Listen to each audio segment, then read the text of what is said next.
Alright, this is the procedure we're going to use to operate the oxyacetylene torch rig. We're going to go through some things in this presentation first and look at a quick video of how to do it. First, we're going to cover the components that are necessary in order to do our oxy-fuel brazing, welding, and also some of the cutting procedures, how each of the components work, and then the video, like I said, will go through the actual procedure itself with a demonstration. We're going to look at the components, namely being the torch valves.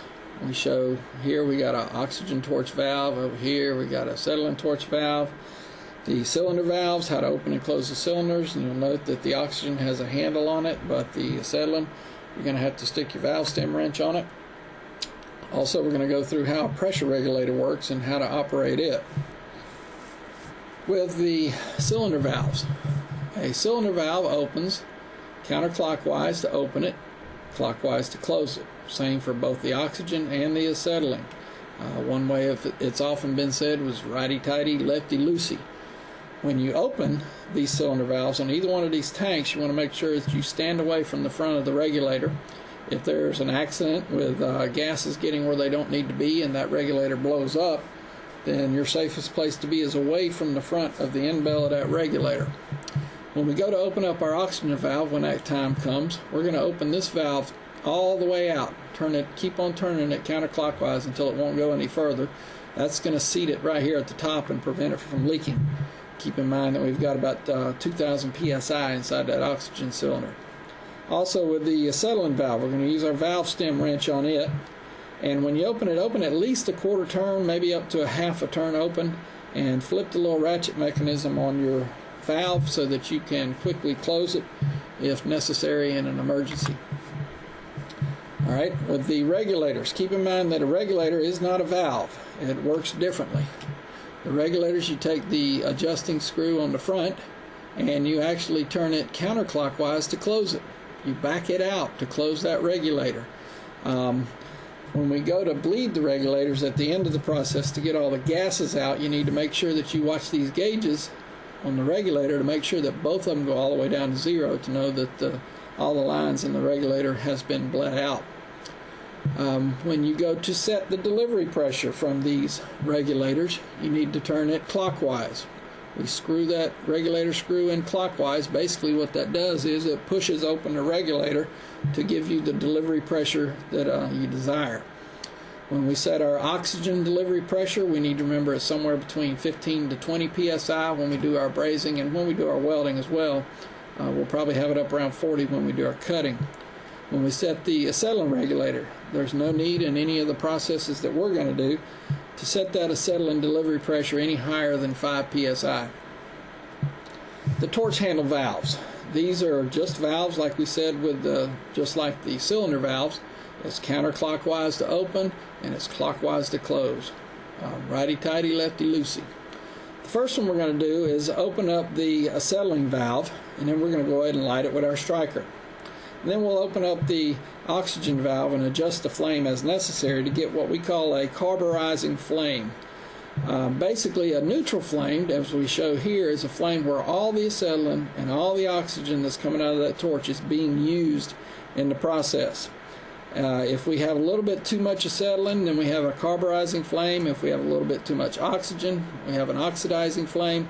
We're looking for a carburizing flame because that excess acetylene is going to put a little cloud around the tubing that's going to keep that tubing from oxidizing while we're trying to braze on it, and we got a better chance of having success when we're doing brazing when we have a carburizing flame.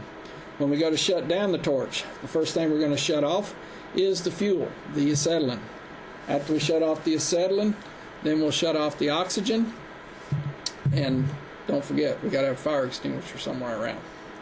And next, going to the step-by-step, it may be useful to think of this in a procedure similar to what we're looking at here on the screen. We're going to have safety checks, which we'll do at the beginning of the process when we're starting it up, and at the end after we've shut it down. If we do those safety checks, and they are the same safety checks at the beginning as at the end, then we don't really have to worry about a whole lot when we're using this torch. It's going to be a lot more safe just because we do those checks. Then the startup sequence, we're going to go through that. Then we're going to go through a little bit on how to light the torch and use it. And then we're going to go through the shutdown sequence. Basically, during the startup, we're going to set the tanks up to give us the pressures we need. And during the shutdown, we're going to successfully bleed all excess gases out. And I guess the next thing would be to watch the little demonstration of how we're going to do this. I suggest you watch it several times until you think you can understand it and master what it's trying to tell you to do. And that's it. Okay, purpose of this presentation, this video, is to show you how to safely start up and shut down this oxyacetylene rig. You'll get a few chances to do this in front of me. You have to be able to do this whole procedure in the right sequence before you're going to be allowed to use the oxyacetylene rig in the shop. Now, as a review, what we have is an oxygen cylinder and an acetylene cylinder. We have a cylinder valve on the oxygen cylinder, which we can use to open the cylinder. On the acetylene cylinder, we're going to have to use a valve stem wrench on this stem on top of it. Okay. We also have a regulator, and we also have the torch handle to deal with. Now, the cylinder valves are clockwise to close, counterclockwise to open. Same thing with the acetylene. Counterclockwise to open, clockwise to close. The torch handle valves are the same. Counterclockwise to open, clockwise to close. Counterclockwise to open, clockwise to close. These are valves. The regulators, on the other hand, are different. The regulators have two gauges on top. One of the gauges is going to be the contents gauge. The other is going to be a delivery gauge. The contents gauge shows the contents of the cylinder. It shows what's coming into the regulator. The delivery gauge shows what's going out to the torch handle as set by the screw on the regulator. If I screw in on the regulator, this pin pushes the spring and opens up the regulator and allows higher pressure to go out, and the set point of the regulator will go up. If I screw back on the regulator, basically I'm taking pressure off the screw, and the regulator is being set at 0. So I'm really backing it out, setting it on 0, but effectively what that does is it closes the regulator. So that's what you need to keep in mind as we go to start up and shut this down. On the torch handle, let me also say that a way you can tell the difference between these, knowing which is oxygen and acetylene, is the color of the hoses. Green for oxygen, red for acetylene.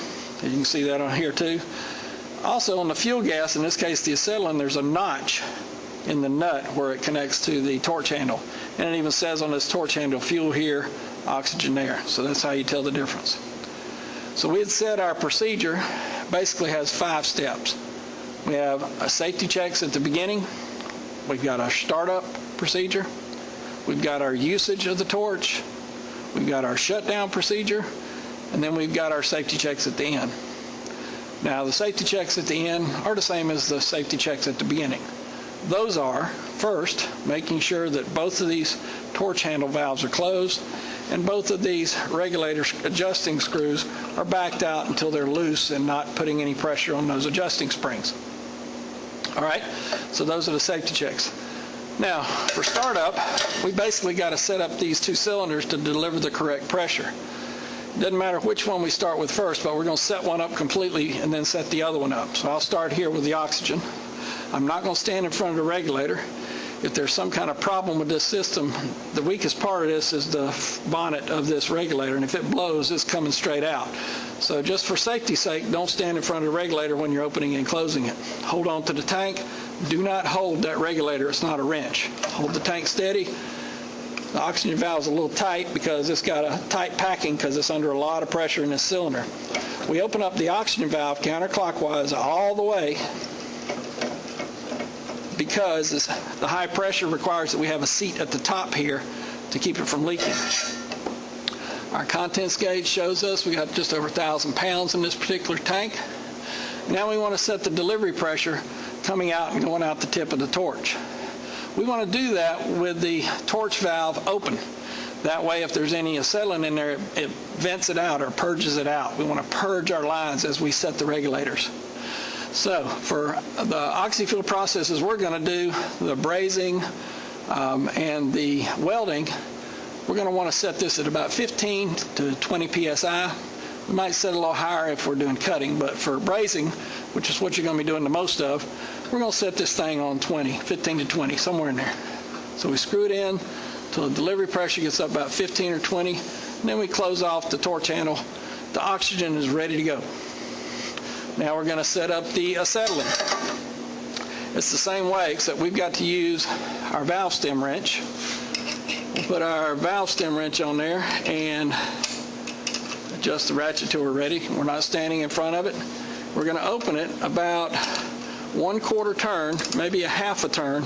Then we're going to immediately reverse the ratchet on this thing so that if we have to shut it off in a hurry, we can.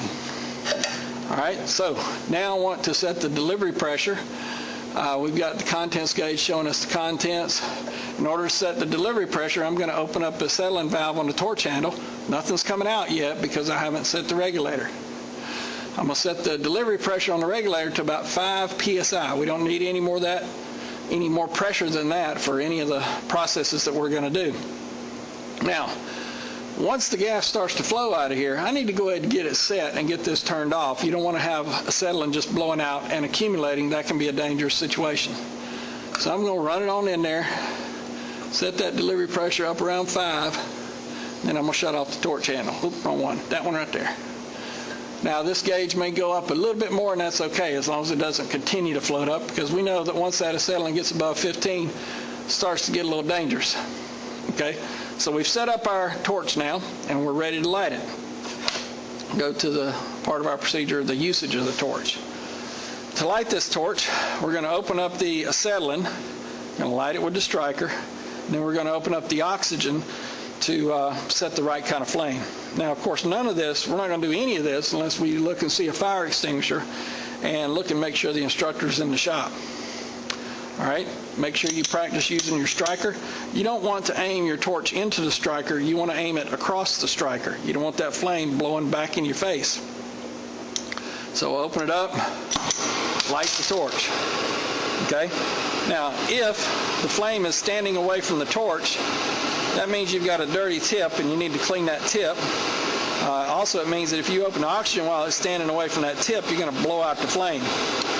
So you need to reduce the acetylene down until it reconnects. Also, if the acetylene is not open very far, you get this black soot, and you don't want that. So open up the acetylene good before you light it. Now we're going to slowly add the oxygen until we get the flame characteristic we want. And that is that we have a slight feather on the end of that flame. That means that there's a little more acetylene coming out that's not being used. If we add a little more oxygen, we get what we call a neutral flame, where all the acetylene and all the oxygen is being used. If we were to add more oxygen, we get an oxidizing flame. That means some of the oxygen is not being used. Now, if we were to put that on our tubing, that would oxidize the tubing, make it harder to braze. So we're going to make sure we've got just enough oxygen to get that carburizing flame. Now, as far as adjusting this flame, there's a lot coming out right now. We want to reduce it down a little bit and yet have the same ratio. First we'll reduce the oxygen and then we'll reduce the acetylene. That's the same temperature flame but a lot less flow. So they both get the same ratio of gases. This is a lot less flow. Now we're going to use our torch to do whatever brazing we're going to do. Now it's time to shut the torch down. First thing we want to do is cut off the acetylene. We'll turn that off slowly. Sometimes it might make a pop. That's not a big deal. Then we can turn off the oxygen. Okay. Now that concludes the usage of the torch. Now we got to look at doing the shutdown procedure. All right, we're going to shut down both tanks identically in the same way. Doesn't matter which one we do. I'm going to go ahead and just start with the acetylene. The very first thing we do is we're going to shut the cylinder valve, and then we're going to bleed all the gas out the rest of the way. If we shut the regulator first, we'll trap some gas back in here between the cylinder and the regulator. We don't want to do that. So when we go to shut down, the first thing we're going to do is shut off that cylinder. After we shut off the cylinder, before we do that regulator, we're going to open up the torch handle and bleed all the gas out. You can see it bleeding out. Make sure both gauges come all the way down. We bled everything out. Now remember, if we had backed this out first, we would have trapped gas in there. As it is, we've let it all out. Shut off the torch handle. Now we back out the regulator so that it is closed and safe for the next person to use it. So that's how we do the acetylene. We're going to do basically the same thing with the oxygen. First thing we're going to do is we're going to shut off the cylinder valve, turning it clockwise all the way down. Then we're going to bleed our oxygen off. We're going to watch the gauges to make sure that all of the gases get out. Open up the oxygen valve, let them both bleed down all the way to 0. Once it's all out, we can close that valve and we can back out the regulator so that it's loosened those threads. Now it's safe and ready for the next person. All right, and so now we've finished the shutdown. Now the safety checks, like we said at the end, are the same as they were at the beginning, which is to make sure that both of the valves on the torch handle are closed and both of these regulators are backed out. If you've done the shutdown procedure correctly, they'll already be in that position, but do that safety check anyway. That way, if the safety check isn't made at the beginning of the next procedure, you'll at least be a little bit more safe. All right, so that you want to stow the hose, of course. Make sure you put it up properly. That concludes the startup, shutdown, usage of this torch. Like I said, watch the video several times. You've got to be able to master this fairly quickly. Watch it a little bit, get away from it for a while, go back to it, watch it again. Maybe practice the hand motions yourself. That's going to help you remember it a little bit. It really is not that complicated once you do it. It's just a very few short steps. And if you have any questions about it, ask. And that concludes this video.